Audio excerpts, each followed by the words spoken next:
So I just wanted to review with you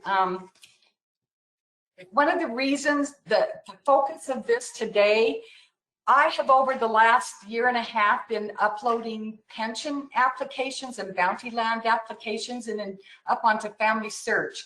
And in doing so, I often come across stories that families have put together based on their knowledge of the Mormon Battalion, where they have ancestors that were in it.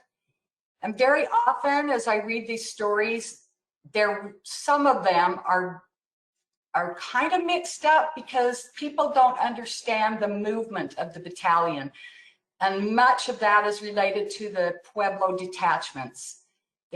Just yesterday, I read a story where they had one of the soldiers that was actually in the Willis detachment. He had him in the Brown detachment, but then he had him coming into Salt Lake and then saying he went back to California with the battalion and then came back to Salt Lake. So you get examples of people, they think that they go to Pueblo, and then because they know they get in with their family, they think they go to Iowa first and in. So one of the reasons that I think it's important, I'm guessing that most of you understand it for the most part, but this will be a good review. And as you see your own family and able to talk to your own family members, that they understand the movement. And that's one of the things I want to focus on today.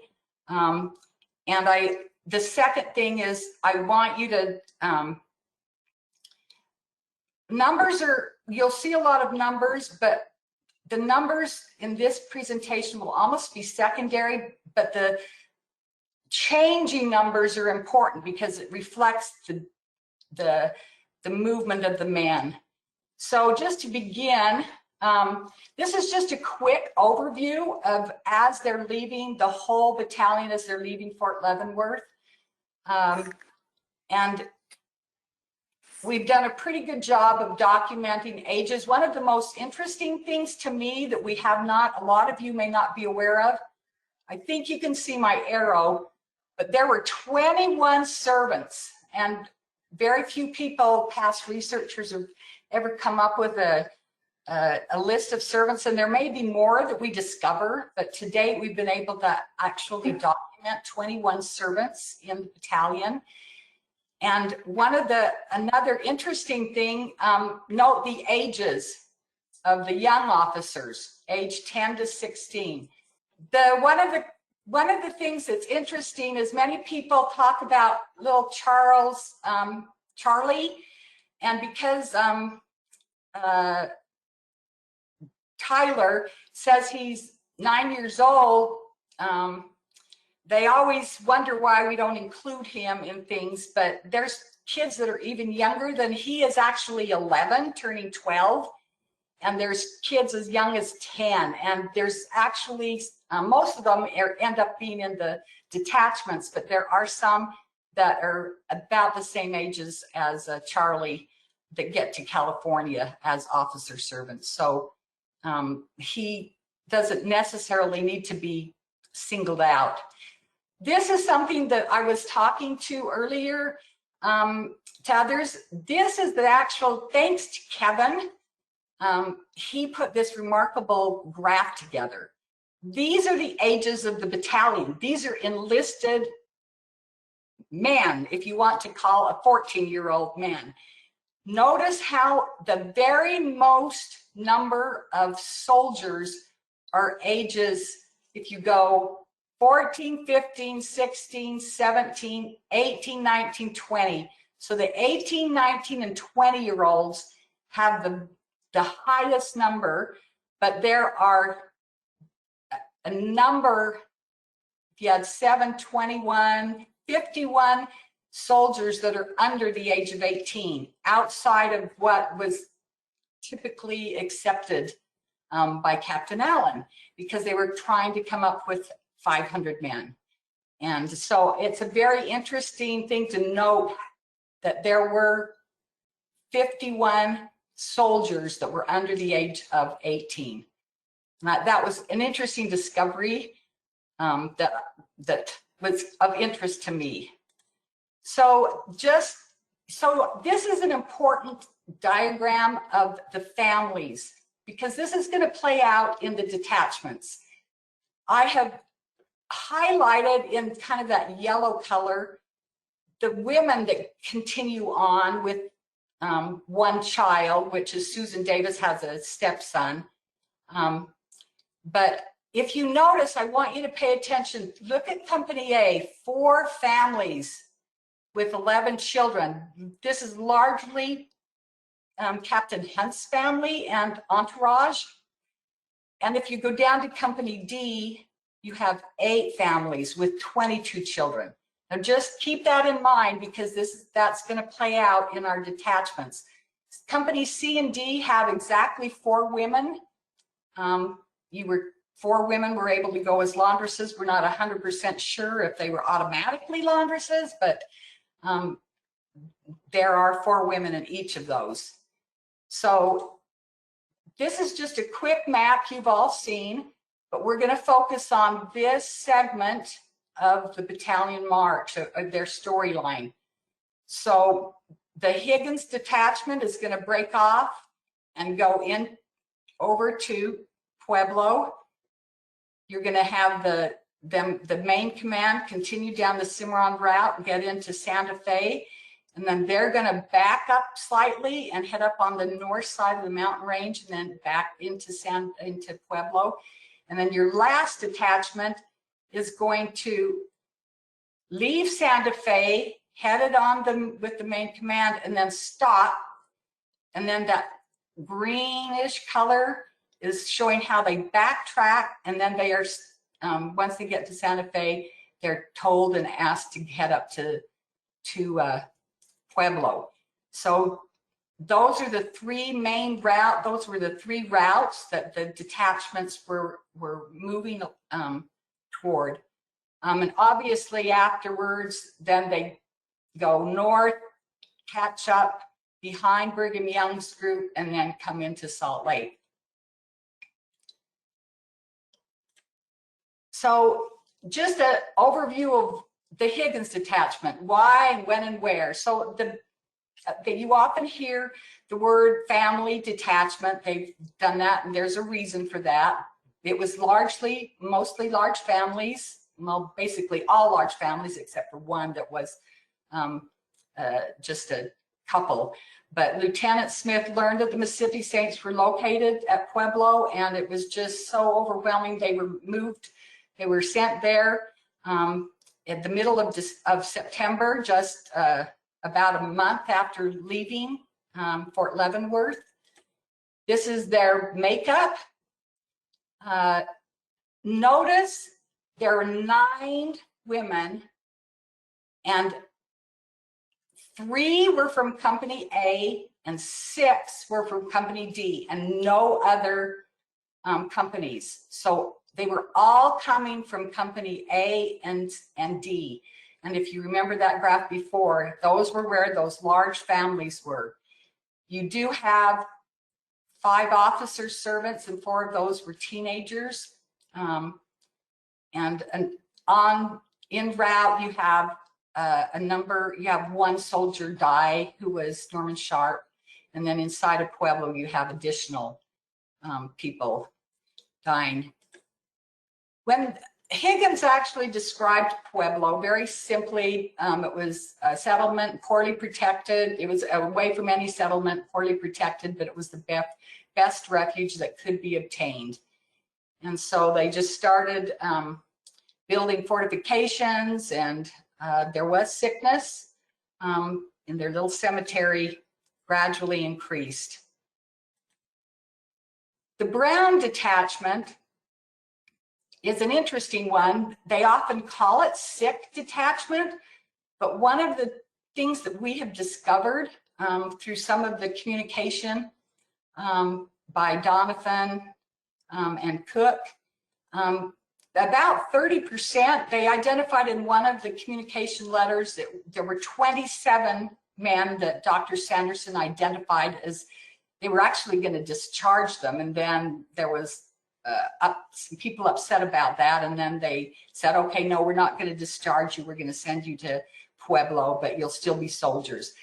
The other thing, main reason was, you know, getting rid of all the remaining spouses. And actually, initially, all the women were going to be sent, but two captains and 3 sergeants went and asked to be able to take their wives, and they were given that permission, with Cook having some hesitation but agreeing to it.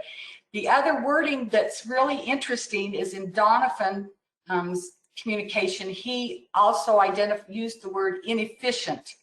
Now, what that means is we're unsure, but about 50% of the men, if you back out all the women spouses and the 27 men that were identified by Dr. Sanderson, you have about 50% that would fall under that category of being inefficient.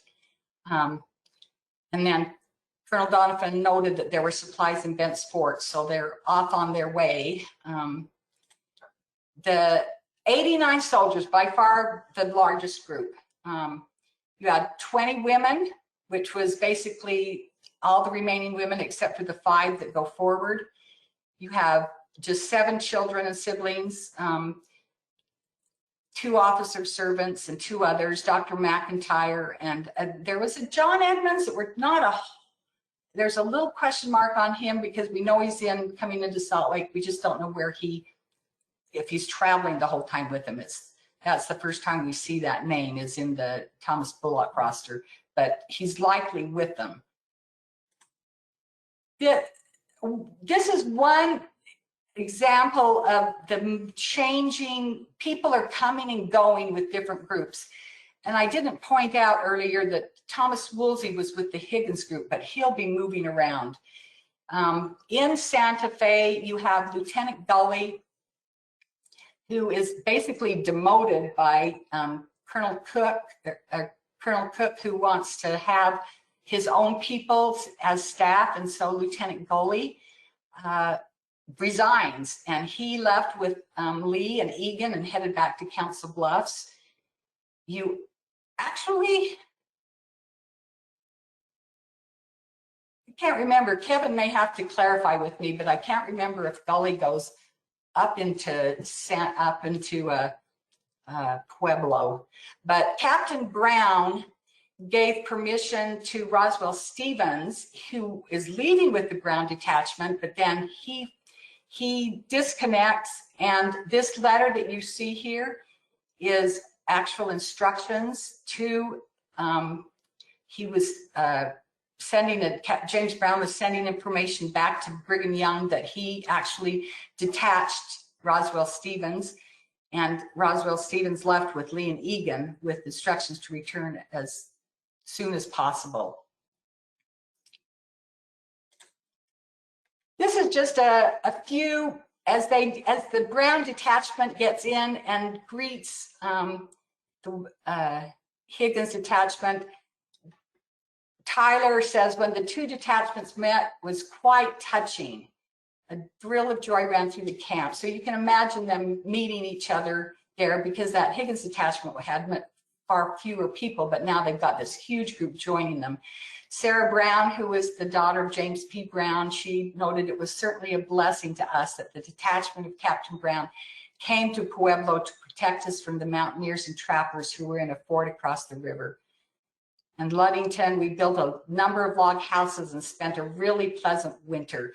So there was some happiness there as they came there, even though they were detached and there were some people sick. There was a happiness of meeting together and setting a place where they could be spend the winter of 46, 47.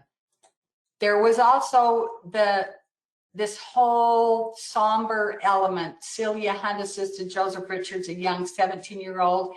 She often comforted him and took nourishment to him and fed him his last food. And then Caritat Rowe, who was the messmate of Joseph Richards, described the sadness as he literally took his last breath and gradually sank and died in his arms.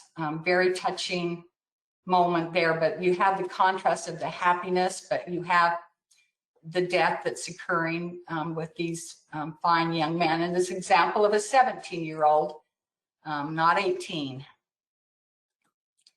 The Willis detachment is your really sad story of where there was much more trauma.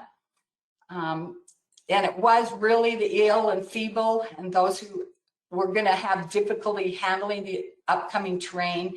They were already starting to, through the having troubles already. And so I couldn't re-find it, but I did find one document of a man that was wasn't sick, but there were other people that said to him, you need to, you really should consider going back. And he finally said, okay, I'll do that. So they were really identifying people that could really handle what was up in front of them. And again, they retraced their steps back to Santa Fe and then went up the west side of the mountain range and through a pass during the winter months, which was what really was the struggle during this time. And they started to arrive on December 20th, but they were strung out, and you had people sick at Taos and I know Turley's Ranch, where a couple of people were. So you had men struggling coming in as late as mid-January. So in the Willis detachment, you had 59 soldiers. One was also in Higgins. This was Woolsey. He had left Pueblo and come down into Santa Fe and then was sent forward to inform Cook. The men in Higgins had not deserted. They had actually tried to come down and find out what their orders were, but they were told to go back. So, but one of the most important things in this is every other research before now has said there was one woman in the Willis detachment, and they suggesting it was Sophia Gribble, and that is not true. Sophia Gribble was not with this group. There's no mention of a woman in Willis's report that he later submitted, and we've been able to identify it. I'll talk about that in just a few minutes. So you had in this group, you had 6 deaths en route of the Willis and 2 in Pueblo. Thomas Bingham mentions, after suffering from the hardships of the journey, weak teams, scant supplies of food, ill-clad, general sickness among the men, the fall of the December snows in the mountain ranges north of Santa Fe, and excessive cold, and several deaths, this detachment finally arrived in Pueblo on the 20th of December, most of them. So some of them, again, were left behind. James Scott talks about, he said once he got there, he was so happy to see people that he had seen earlier at Santa Fe that were sick, and he saw that they were healthy. My heart rejoiced that kind providence had at last brought us there. James Scott actually died a month later from that, even though, he was so happy, but he died a month later, and they had a funeral that is described by John Steele. Arriving in Pueblo, you had 224, 150 soldiers, 11 Higgins. You had a variety of vital changes in Pueblo. This, I think, is the most important thing right here. That's important because you're seeing that you've got people adding and people coming and going. You had marriages there. After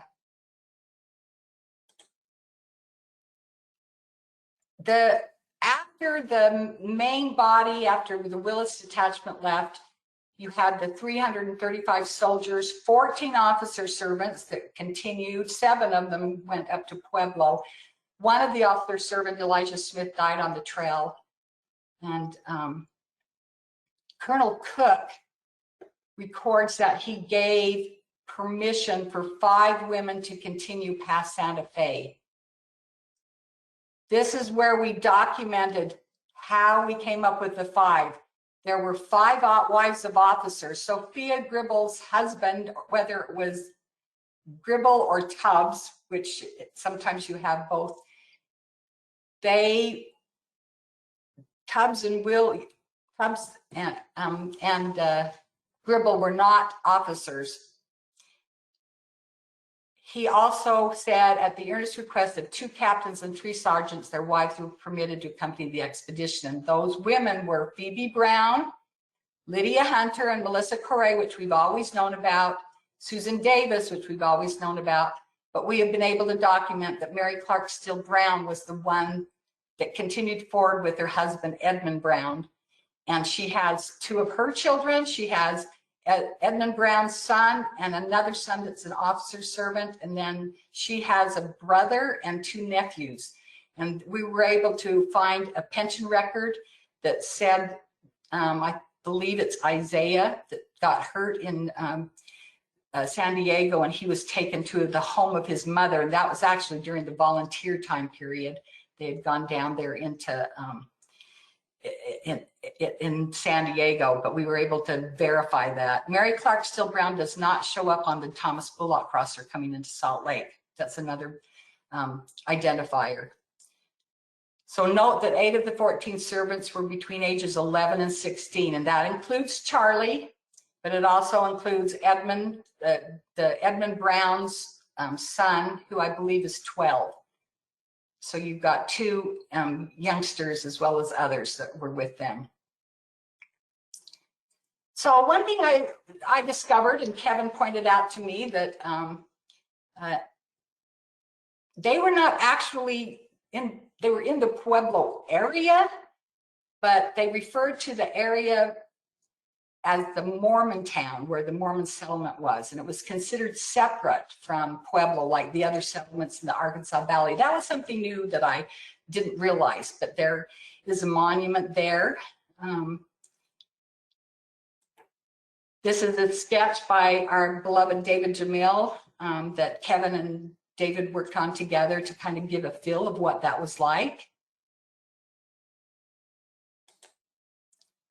Abner Blackburn, the life there, they had dancing. Abner talks about there was no nice floors to dance on, but we made the gravel fly. And Arnold Stevens wrote to his wife, "I am now dressing deer skins." So they're busy.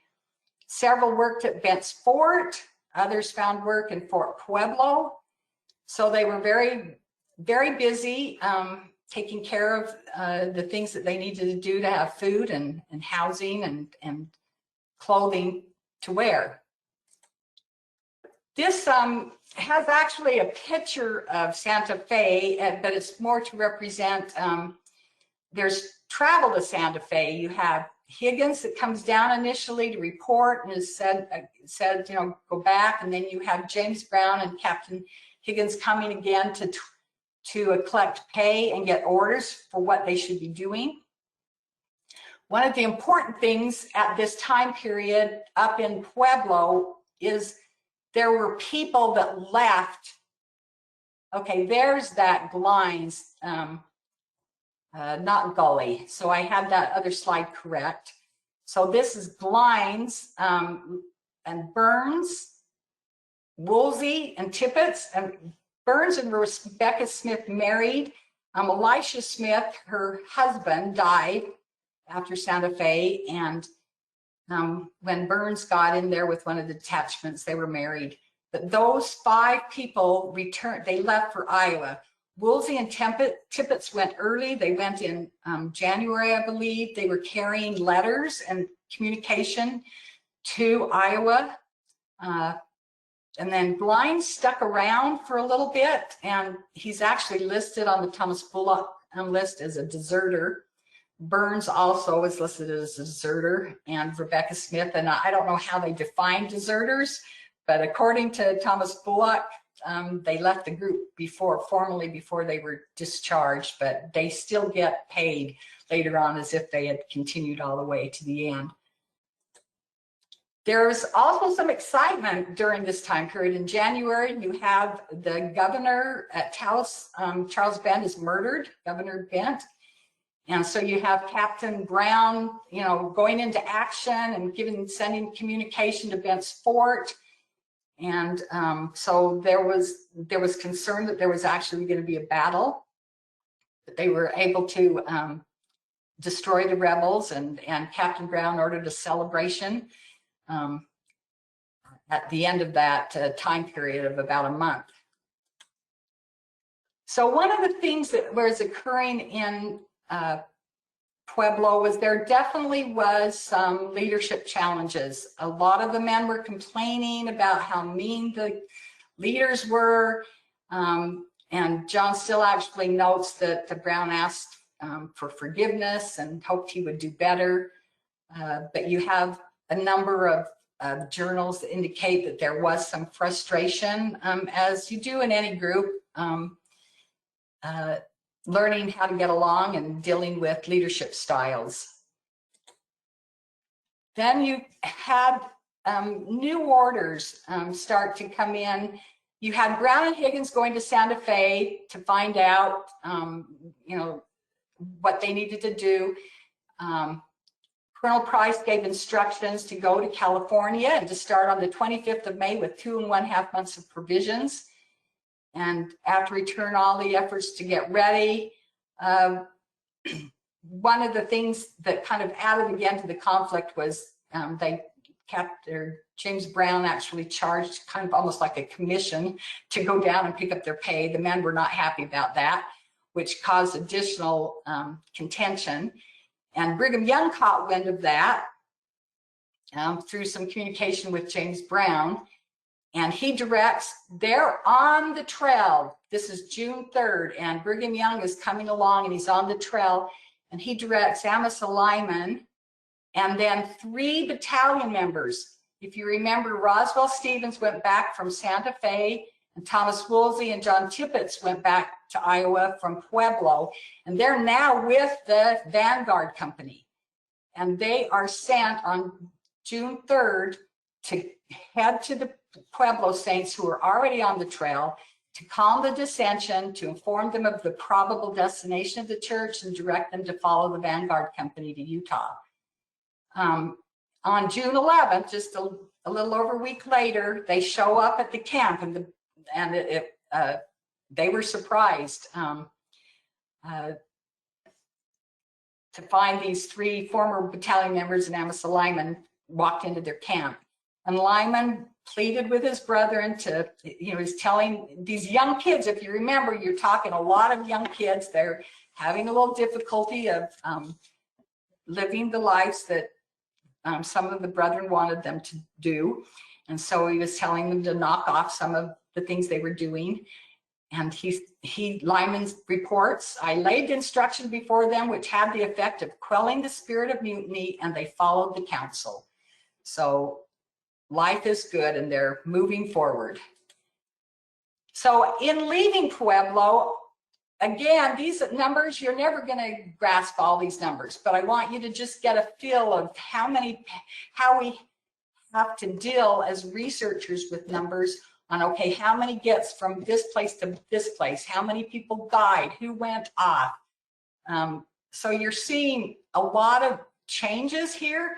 One I want to point out that I've changed in a different color is one soldier married a Mississippi Saint up in Pueblo. So all of a sudden we have an extra woman we have kind of labeled as a camp follower at that point that she joined. We haven't connected all the other Mississippi Saints, but she comes in as part, she marries Gilbert Hunt, Lydia Gibson.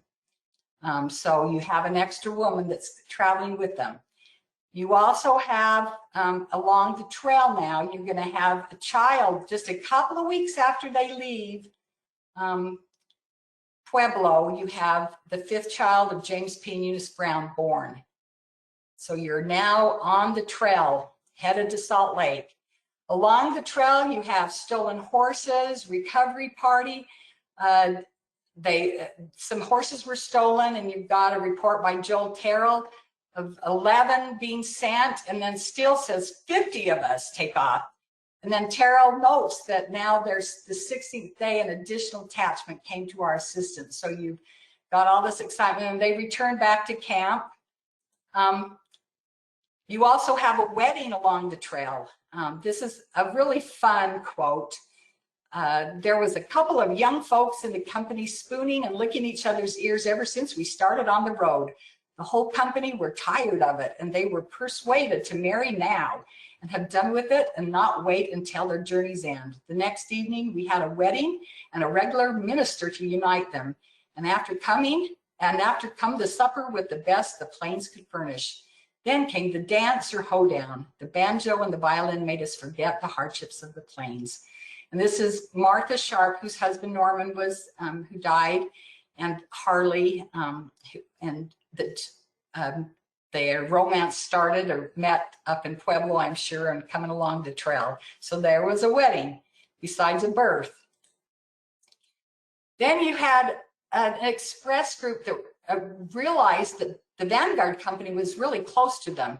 And so we had different numbers. One thing says 13, Steele says 15, but you have 15 of the brethren went ahead to overtake the pioneers, and they caught up on July 4th, which I think is kind of an interesting day that they caught up there on that day. But Albert Carrington Journal notes that 12 of the battalion from Pueblo came into our camp. The name of this group I put up here, Williams. Williams was actually kind of the head person of it, and leading this group into join the Vanguard group. William Clayton uses the number of 12 also. He said, the brethren returned from the ferry accompanied by 12 of the Pueblo brethren from the army. So they're excited to see them and know that they're close together. This is just a quick summary of the vital data. You had 158 soldiers. You had the 31 women now, because you've got, all of a sudden there's an extra woman because you got a daughter married on the trail and a Mississippi Saint married soldiers, and the extra woman that I hadn't added back in yet, that 30 before was actually one of the daughters that came in, and then you had the Mississippi Saint that came in that adds up to 31. But this is what I think most people, when I served a mission at the San Diego Center, or the Battalion Center at San Diego, this number right here was what we often got asked, particularly about the deaths. Sometimes overall deaths, but as far as the battalion in the detachment, the Pueblo detachments, there were 17 deaths, 14 soldiers, 1 servant, and 2 children. And then you had the 3 marriages. You had Gilbert Hunt that married a Mississippi Saint, and you had Rebecca Smith marrying, that should actually be Burns, not Smith. And then you had Mary and Sharp. Arriving in Salt Lake, you had 213. And again, you see all these, I put this up here, and those that want to go back and really target in, and a lot of this detail will be on the website, but you have all these changes of people leaving and rejoining. So before, you had 217 leave Pueblo, 135 soldiers, but you have a bunch of people splitting off that take off before they get into Salt Lake. You even have William Walker and Dr. McIntyre, who stop and realize their families coming behind them in the Spencer Eldridge Company. And they don't get into Salt Lake until I believe it was October or mid-September. So you get a good idea of that. And several arrived in the valley on 22nd. The Vanguard Company actually arrived on the 22nd. Brigham Young with a smaller group was behind, but several of the battalion men arrived with them. The other ones that were in that express company had gone back to their the detachments, but several of the battalion members actually came in on the 22nd. Now, one of the things that we have been able to put together, the Thomas Bullock roster is Thomas Bullock was a recorder for the church, and he was detailing all the men. And this is one of the documents. We had to put a puzzle together because they had dead men on here.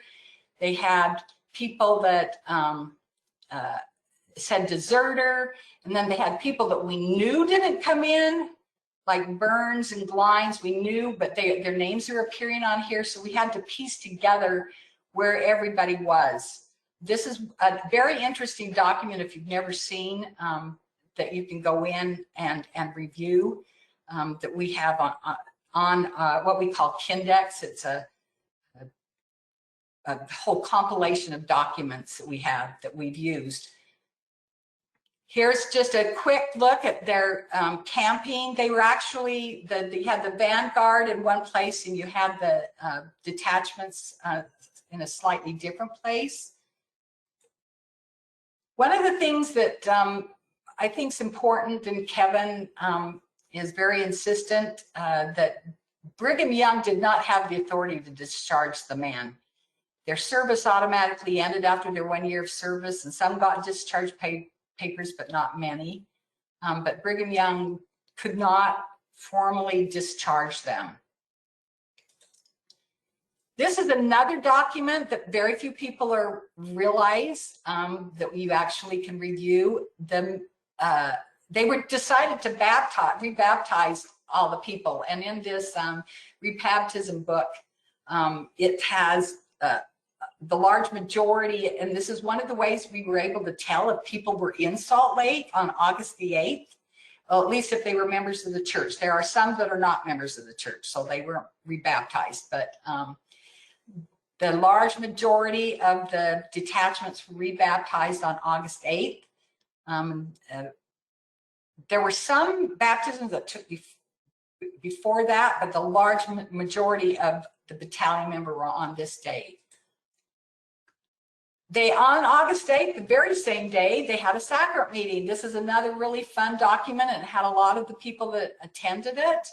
I kind of clipped it. You're just seeing the top of the names here, but they had a sacrament meeting and started to make out assignments, and you actually have minutes of their meetings, assigning who's going to build walls and gates, and you see many of the battalion men named that are creating adobe homes.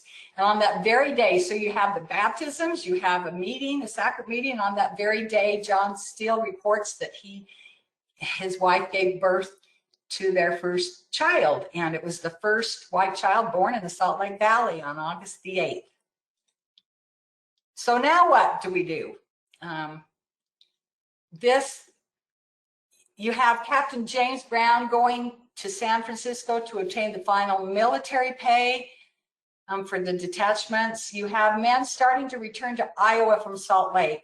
This is another area where people largely do not understand that there were huge numbers of men that went back to Iowa of the battalion. There were 2 organized return companies, and about half of the 180 men in those companies were soldiers from the detachments. Their first company left on August 17th, and then the second company left on August 26th with Brigham Young. There were a few independent groups, and a few men were sent back to Salt Lake with assignments. Men met their families sometimes along the trail and turned around. But this is one of the areas that we're really focusing on right now, of being able to really get a detailed list of where all the people were, and that will be forthcoming. Here's a list of those, one of the companies that if you zero in on, you start to find all their names and what groups that they were in as they headed back. You also have the other men coming from California. So over about 80% of the battalion returned to Utah over the next 7, well, we arrived in Council Bluffs, and about 80% of them that arrived in Council Bluffs came back to Utah. Here's just one quote of Andrew Shoup from the detachments.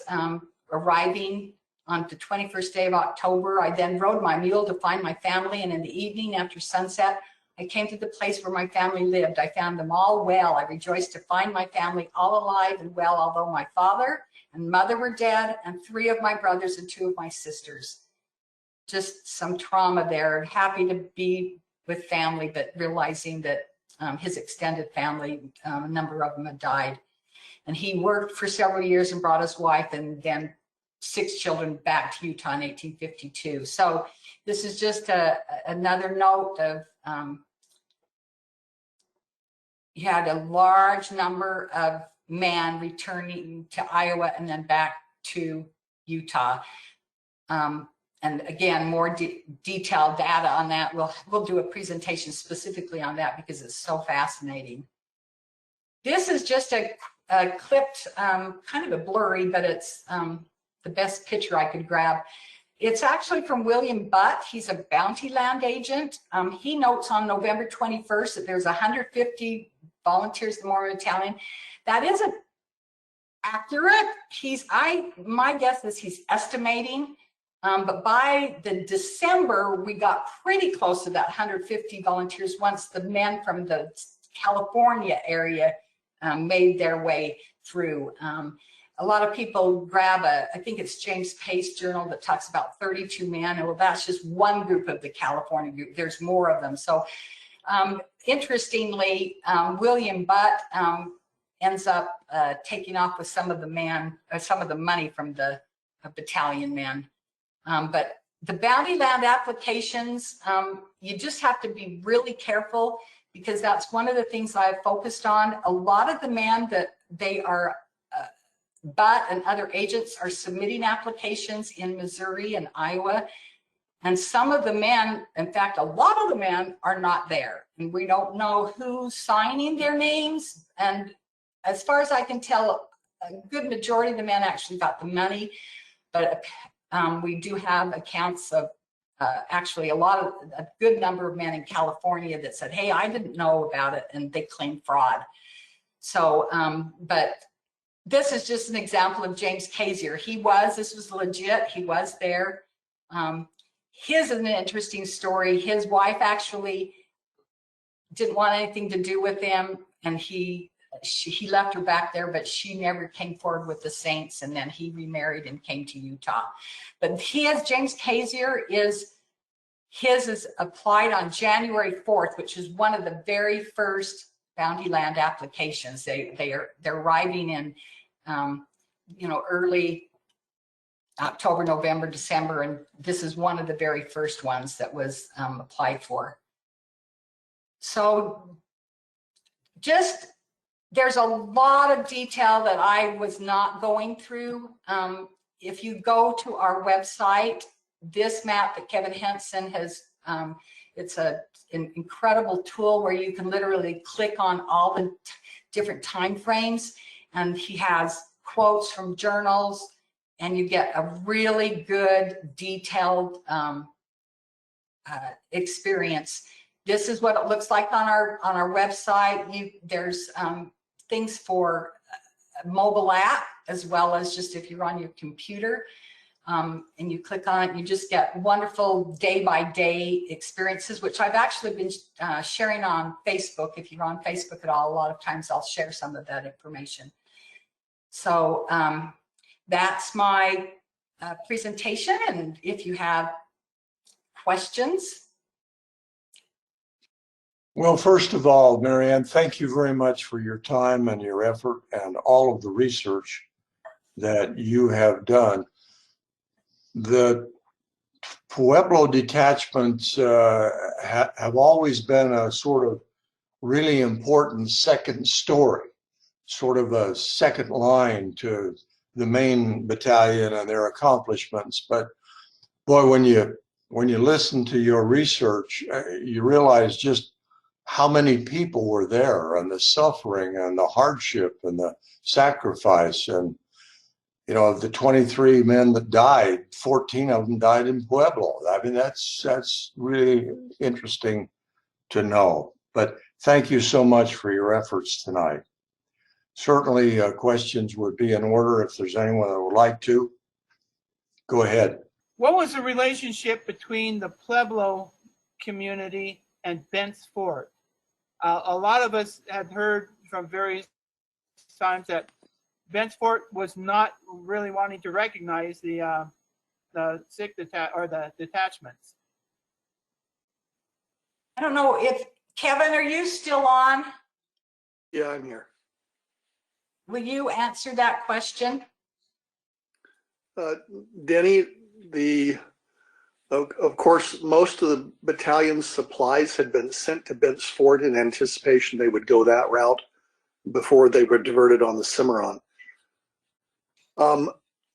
It's military. When Brown's group left, he was carrying orders to the quartermaster at Bent's Fort to provide supplies. I don't think there was a whole lot of arguing with supplying the battalion. Bent's Fort hired a number of our guys to do work for them, blacksmithing and other things. We took stuff over there to sell, vegetables and those kinds of things. It seems to have been a pretty good relationship. There didn't seem to be any animosity that I've come across.